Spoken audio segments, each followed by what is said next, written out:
Good morning. In today's lecture, I am going to cover the topics Kirchhoff's law, Wheatstone bridge, meter bridge, potentiometer and its applications.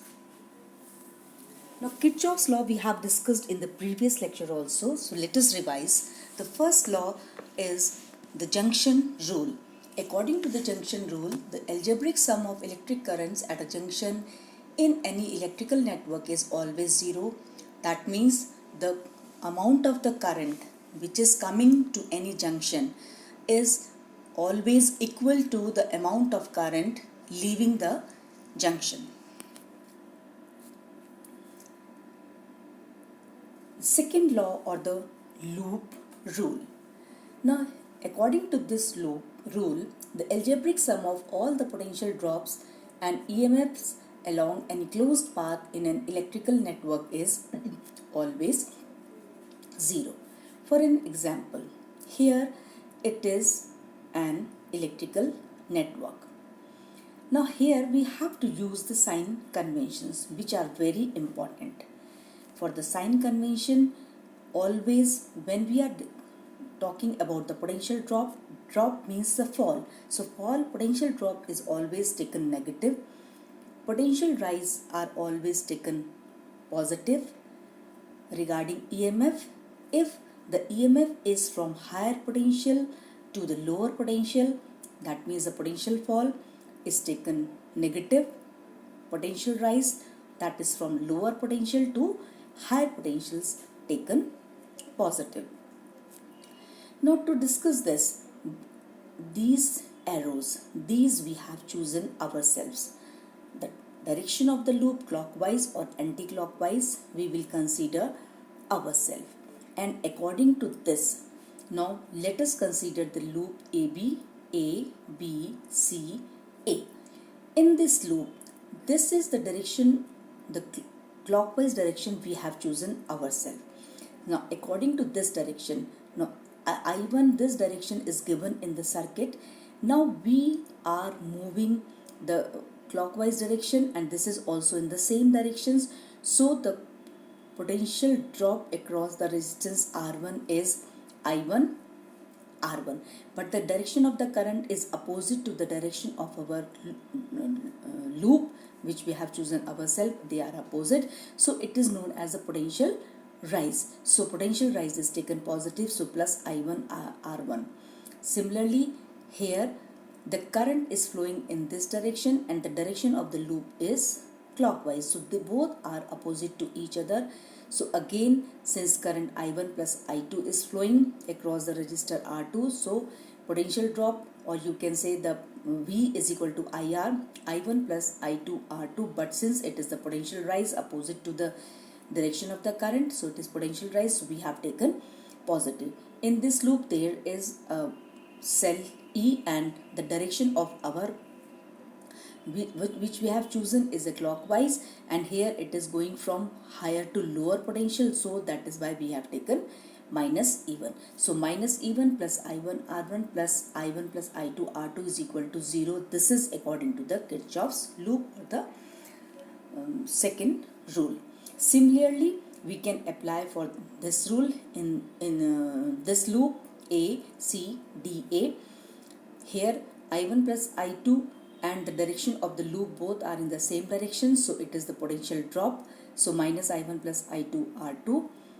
For I3, again it is potential drop, so minus I3 R3 minus I2 R3.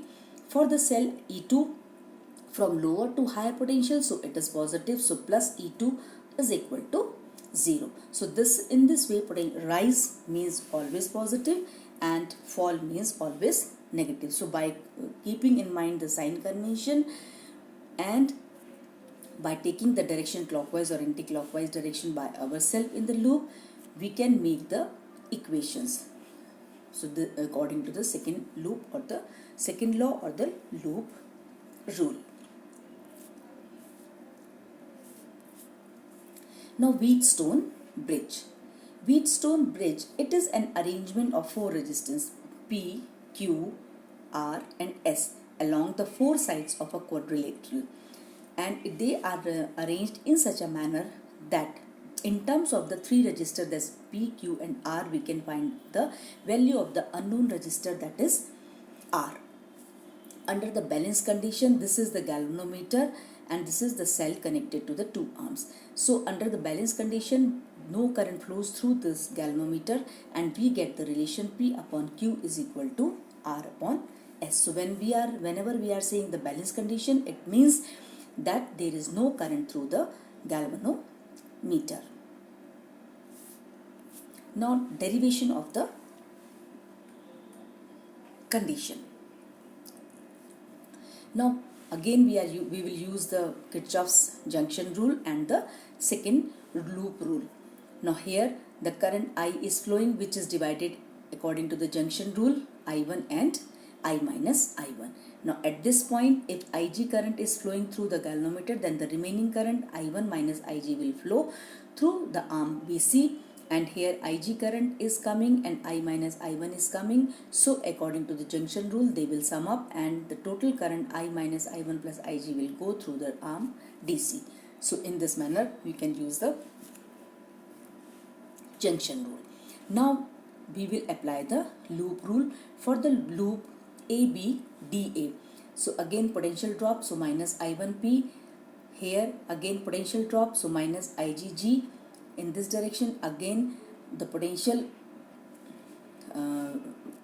rise, since because it is in the direction of the loop we have chosen in this direction, it is the direction of the current is opposite, so it is potential rise, so plus I minus I1 R. So applying the rule, we got the equation.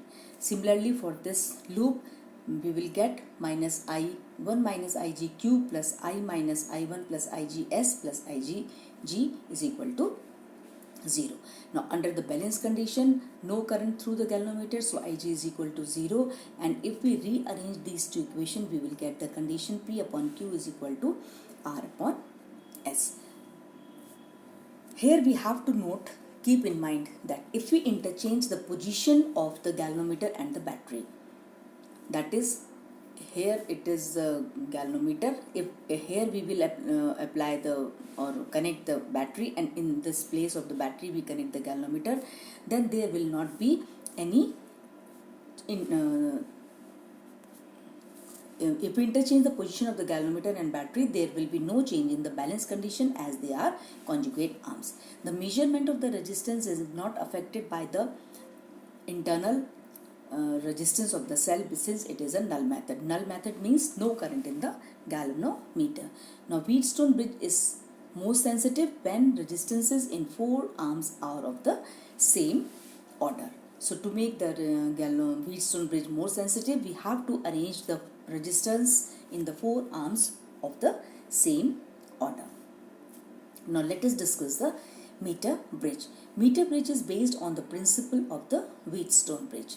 Now in this meter bridge, a wire of 1 meter long wire is connected between the points A and B. So AB, this is the wire which is connected through the copper strips on a wooden board. Here we use the known resistance, which is RB from the resistance box. Here X is the unknown resistance. So when the galvanometer current, this galvanometer is connected in this manner, here it is battery. Now when the galvanometer current is made 0 by adjusting the jockey position means when we shift the jockey on the wire AB, and we will see the deflection in the galvanometer, and we keep the jockey at such a point when there is no deflection in the galvanometer. So that is the balanced condition, and in that condition, that is R upon X, this P upon Q, so R upon X is equal to resistance of AJ and upon resistance of JB. And since resistance is directly proportional to length, so resistance of this portion will be proportional to length L. So we can write R upon X is equal to L upon 100 minus L.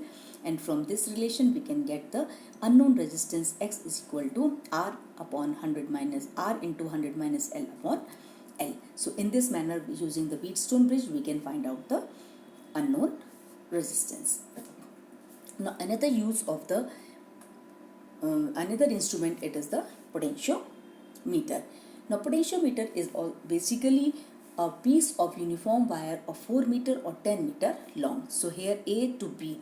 Now from here 100 meter, 200 meter, 300 meter and 400 meter. So in this diagram, the potentiometer is having a wire of length 4 meter. Standard cell, this is the standard cell which is connected. Now this portion of the potentiometer, this is known as the auxiliary circuit or primary circuit.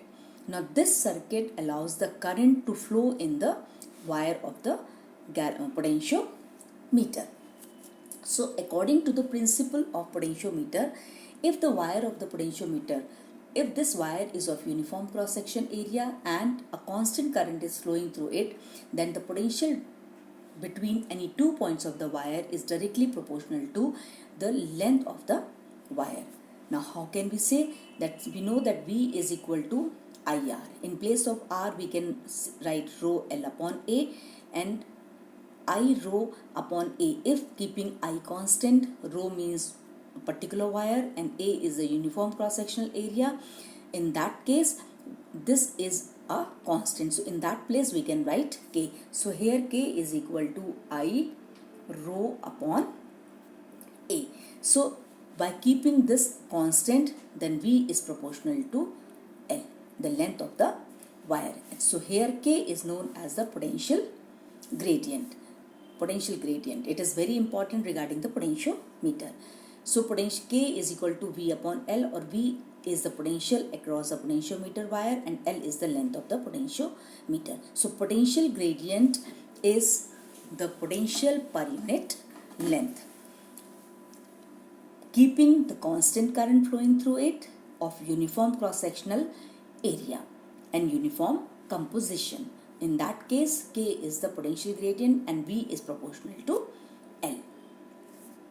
Now potentiometer is used for the two purposes. One is to compare the EMF of the two cell. So when we have to compare the EMF of the two circuit, we will set the circuit diagram, connect the circuit elements like this. Here this portion is the primary circuit or the auxiliary circuit. In all the cases it will remain same, means between A and B we will connect the positive end, then ammeter, rheostat and constant K. Now when we want to compare the EMF of the two cells, then two cells E1 and E2 using the two-way key are connected to it. So when cell E1 is connected using this two-way key. So when cell E1 is connected and we at the null point we will get E1 is equal to KL1. When E2 is connected through this two-way key, and then at null point E2 is equal to KL2, and from this relation we will get E1 upon E2 is equal to L1 upon L2. So in this manner we can compare the EMF of the two cell. Now second, we can find out the internal resistance of a cell using the potentiometer. So again in this diagram, this is the potentiometer, and this portion, that is between A and C, this portion is the primary circuit or the auxiliary circuit. Here is the resistance cell E, cell of EMF E1 and internal resistance R1 is connected with the potentiometer. The known resistance R1 is from the resistance box along with the plug key K1 is connected across a cell of EMF A1. Initially when press key K, this is the key K, key is closed and key 1 is open. Then at the null point we have E is equal to KL1. Here E will be not the EMF of this primary circuit, it is E1. So please be careful that this is E1. So E1 is equal to KL1. Now close both the key K and K1, take a suitable resistance R1 from the resistance box. Then at the null point we will have V is equal to KL2. So when we divide, then E1 upon V is equal to L1 upon L2. Now if the internal resistance of the cell is R, internal resistance of which cell? This cell. If internal resistance of cell is R, it is not R1, it is R, then from the previous lecture in which we have derived R is equal to E upon V minus 1 into upon R, put the values, then internal resistance R is equal to L1 upon L2 minus 1 into R. So keep putting all these values, we can find the internal resistance of a cell. These formulas, they are very important. They are used in the various numericals which I am going to ask in your quiz or in the test in the evening. So be careful, remember or learn all the formulas.